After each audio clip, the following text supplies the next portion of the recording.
लड़का जब सोकर उठा तो अचानक बाहर से एयर रेड सायरन की आवाज सुनाई थी। वह जैसे ही बाहर देखने गया, एक नियंत्रण से बाहर हेलीकॉप्टर उसके सिर के ऊपर से गुजरते हुए पास की इमारत पर टकरा गया। सामने का दृश्य देखकर वह डर के मारे स्तब्ध रह गया। लोगों की चीखें लगातार उसके कानों में गूंज रही थी। उसने हिम्मत जुटाकर नीचे की ओर देखा। सब लोग पागलों की तरह भाग रहे थे। उसने भीड़ में खड़ी लड़की को देखा। वह चिल्लाना चाह रहा था, लेकिन देखा कि उसकी गर्लफ्रेंड ने एक बूढ़े आदमी को जमीन पर पटक दिया और पागलपन से उसे काट रही थी। लड़का अब सचमुच चौंक गया था कि आखिर क्या हो रहा है। वह लुढ़कते लुढ़कते घर के अंदर लौट आया और तभी एक आदमी अंदर घुस आया। वह उसका अगला पड़ोसी था। उसने कहा कि उसका रूममेट अचानक पागल हो गया है और लड़के से अंदर छिपने देने की गुहार की। लड़का अभी तक समझ नहीं पाया था। उसने बाथरूम में जाकर देखा कि उसकी गर्दन पर शायद कांटे जाने का निशान है। लड़के को कुछ अजीब लगा और उसने जल्दी से एक चाकू उठा लिया। तभी टीवी पर अचानक आपातकालीन समाचार चलने लगा, जिसमें कहा गया कि अब एक भयानक ज़ॉम्बी वायरस फैल गया है, संक्रमित लोग हिंसक हो जाएंगे। उसने जल्दी से कहा कि उसे कोई समस्या नहीं है, लेकिन अगले ही सेकंड उसकी आंखें खून से भर गईं और उसमें परिवर्तन के लक्षण दिखने लगे। लड़के ने चाकू पकड़े हुए उसे तुरंत बाहर जाने को कहा। अब तक होश में मौजूद पड़ोसी आखिरकार घर से बाहर चला गया। लड़के ने तुरंत दरवाजा बंद कर दिया। फिर बाहर से भयंकर चीखें और गुर्राने की आवाजें आने लगी। उसने ध्यान से दरवाजे के छेद से बाहर झांका और देखा कि पड़ोसी कुछ लाशों के द्वारा काटा जा रहा था। डर के मारे उसने अपना मुंह ढक लिया और जमीन पर ही गिर पड़ा। उसने अपने माता पिता से संपर्क करने की कोशिश की ताकि पता चल सके कि वे कहाँ हैं।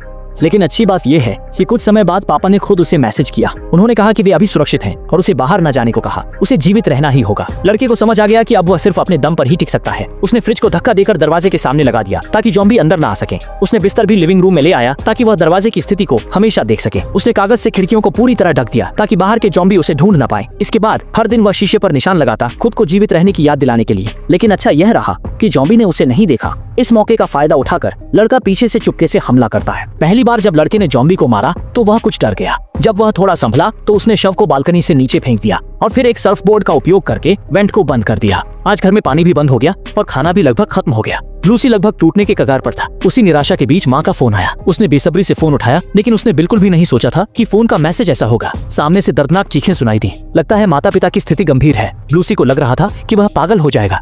वह पागल होकर चीजें तोड़ने लगी। लकड़ी मिली, लेकिन ये उसके गुस्से को संतुष्ट करने के लिए पर्याप्त नहीं था। उसने उन ज़ॉम्बियों से बदला लेने का निश्चय किया। लड़के ने बेसबॉल बैट उठाया और कमरे से बाहर चला गया। जमीन पर उसने एक ज़ॉम्बी देखा। जैसे ही वह ज़ॉम्बी को पूरी तरह से खत्म करने वाली थी, उसने देखा कि यह वही पड़ोसी है जो पहले दिन उसके घर में घुस आया था। वो इतनी बुरी तरह काटी गई और फिर भी मरी नहीं। लड़का अभी तक संभल भी नहीं पाया था कि एक बड़ी भीड़ ज़ॉम्बी आवाज सुनकर आ गई। लड़का तुरंत डर गया और फिर से लुढ़कते हुए दौड़कर घर के अंदर चला गया।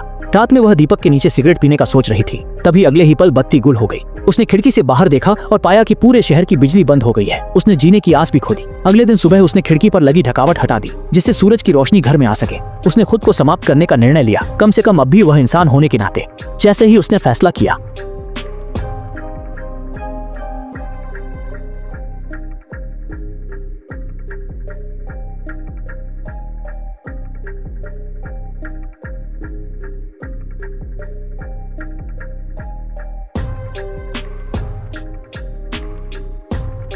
थोड़ी देर बाद लड़की ने पर्दे खींच दिए, लेकिन उसकी उपस्थिति ने लड़के में फिर से जीने की उम्मीद जगा दी।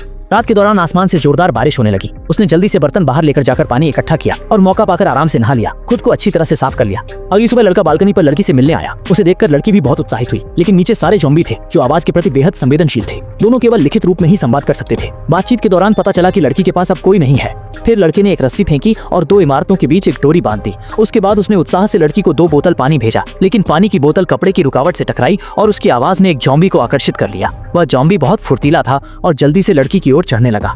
लड़की की रक्षा के लिए लड़के ने ज़ॉम्बी की ओर शराब की बोतल फेंकी, जिससे उसकी ध्यान भटका। ज़ॉम्बी तुरंत कूदकर लड़के की दिशा में आने लगा, लेकिन तभी दरवाजे पर भी हलचल हुई। ज़ॉम्बी लगातार दरवाजा ठेल रहा था। इस समय वह चारों ओर से घिरा हुआ था। जैसे ही ज़ॉम्बी पूरी तरह से ऊपर चढ़ आया, वह जल्दी से कमरे में गया, दरवाजा बंद किया और फ्रिज पर धक्का देकर उसे बंद कर दिया। जल्दी ही दरवाजे पर कोई हलचल नहीं रही, लेकिन बाहर की ज़ॉम्बी भी अब बालकनी पर आ गई थी।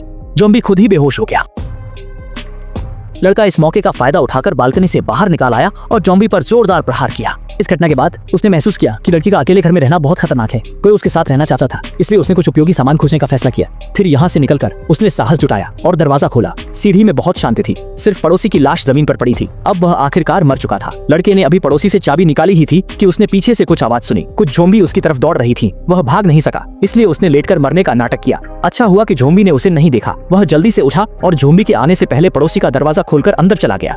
उसने देखा कि कमरे में एक लाश पड़ी है। उसने हेलमेट उठाकर उसकी ओर फेंका। कोई हरकत नहीं देखी। फिर उसने कमरे में खोजना शुरू कर दिया। फ्रिज खोला, एक बदबू सामने आई, लेकिन अच्छा था कि अलमारी में 2 बोतल मूंगफली का मक्खन और आधी थैली बिस्कुट बाकी थे। वह लाश के पड़े कमरे में खोज जारी रखने आया। बिस्तर के पास एक चढ़ाई का पिक मिला। जैसे ही वह बिस्तर के नीचे खोज कर रहा था, अचानक उसने देखा कि एक जोड़ी पैर आ रहे हैं। हे भगवान, ये एक जॉम्बी है। लड़का जॉम्बी के द्वारा गिरा दिया गया। घबराहट में उसने चढ़ाई की पिक एक्स पकड़ ली और तब उसने जॉम्बी को मार दिया। वह जल्दी से घर वापस आया, आराम किए बिना तुरंत कपड़े उतारे, यह जांचने के लिए कि कहीं उसे काटा तो नहीं गया। सौभाग्य से यह सिर्फ एक झूठी चेतावनी थी। इस बार बाहर जाने पर उसे 2 कोण मिले। इससे वह बहुत खुश हो गया।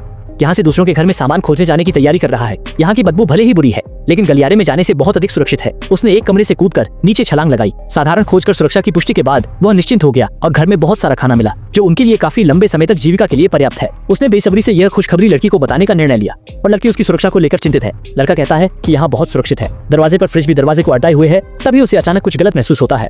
फ्रिज दरवाजे को कैसे रोक रहा था। वह जैसे ही मुड़ा, एक हथियार पकड़े हुए बूढ़ा उसके सामने आ गया। पुष्टि करने के बाद कि लड़के को जॉम्बी ने नहीं काटा, बूढ़े ने भी अपनी सतर्कता कम कर दी और फिर गर्मजोशी से लड़के का भोजन से स्वागत किया तथा कहा कि लड़का जो चाहे ले सकता है, क्योंकि वह खुद एक बूढ़ा आदमी है और ज्यादा नहीं खा सकता। भोला लड़का इसे सच मान बैठा। ठीक जब वह सामान चुन रहा था, बूढ़े ने अचानक से लड़के पर पीछे से हमला किया और उसे बेहोश कर दिया। पता नहीं कितना समय बीत गया।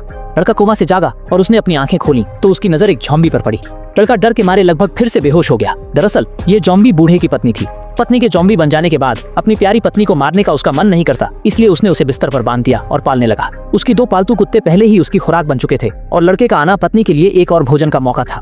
लड़की की तरफ से मदद की आवाज आई थी। जॉम्बी उसके घर में घुस आया था। खबर सुनते ही लड़का जोश में आ गया।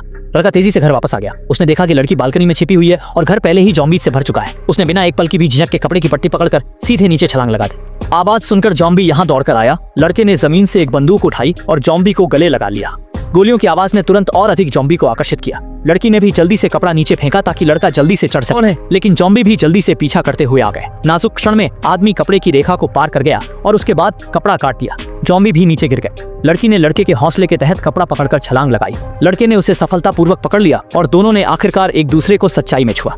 खुशी मनाने का समय नहीं था। वे चल पड़े, पूरी रफ्तार से दौड़ते हुए जॉम्बी के पीछा करने पर लड़के के घर की ओर। लड़का पर्वतारोहण छड़ी से ज़ॉम्बी को मारते हुए लड़की की सुरक्षा के लिए जी जान से कोशिश कर रहा था। कुछ देर बाद आखिरकार वे ज़ॉम्बी के झुंड से छुटकारा पा गए। मंजिल उनके सामने थी, लेकिन जैसे ही उन्होंने दरवाजा खोला, एक ज़ॉम्बी आ गया।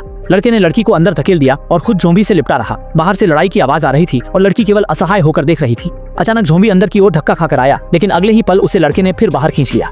बहुत जल्द बाहर कोई आवाज नहीं रही। लड़की असमंजस में दरवाजे को देख रही थी। वह ये सोचने की हिम्मत नहीं कर पा रही थी कि लड़के के साथ क्या हुआ, और तभी लड़का खून में लथपथ अंदर आया। उसने लड़की से कहा कि वह उसके पास न आए। लौटकर सीधे बालकनी की ओर देखी। उसने फैसला किया कि अगर उसे ज़ॉम्बी ने काट लिया तो वह तुरंत इमारत से कूद जाएगी। जब उसने आखिरी कपड़ा उतारा तो पाया कि उसे कहीं भी काटा नहीं गया था। उसके शरीर पर खून ज़ॉम्बी का था। दोनों खुशी से रो पड़े और इसी समय दरवाजे पर फिर से धमाका होने लगा। वे तुरंत आगे बढ़े और अपने शरीर से दरवाजे को मजबूती से रोक लिया। भले ही सर्वनाश की घटना जारी थी, लेकिन वे अब अकेले नहीं थे।